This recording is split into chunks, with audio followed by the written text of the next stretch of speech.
Élodie, 16 ans, et une vie tourmentée. Dans son corps féminin, tout lui semble déréglé. Elle réfléchit, cogite, se contorsionne. Rien ne semble lui plaire dans ce corps difforme. Elle s'endort tard le soir, l'esprit rempli. Elle s'endort tard le soir et elle pleure dans son lit. Ses parents, intègres et catholiques, ne voudront pas de lui. Cette pensée la détruit, la pique. Elle devra faire sans lui. Unissons nos faiblesses pour en faire une richesse. Un cœur pour aimer, une tête pour rêver et un esprit pour penser. Walid, 14 ans, jeune homme couleur café. Dans le dogme religieux, on ne doit pas l'accepter. Le regard pèse sur lui, il se sent mitraillé. Comme un jour les siens qu'il a dû quitter. 20 avril 2010, il quitte sa terre, son pays.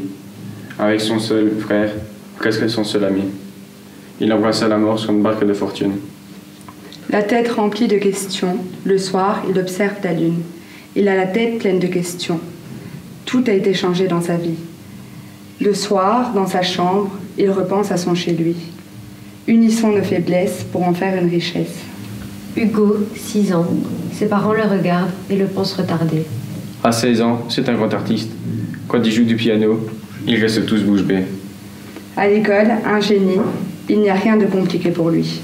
Sans trop de contraintes, il réussit, mais tout cela a un prix. Un cœur pour aimer, une tête pour rêver et un esprit pour penser. Aurélie, 20 ans, aspire à une silhouette parfaite. Captive d'un corps maladif, amaigrie sous les régimes.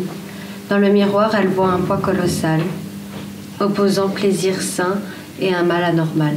Elle finira à l'hôpital dans un lit médical. Alors que dans son cœur, une tristesse, elle ne recherche que le bonheur.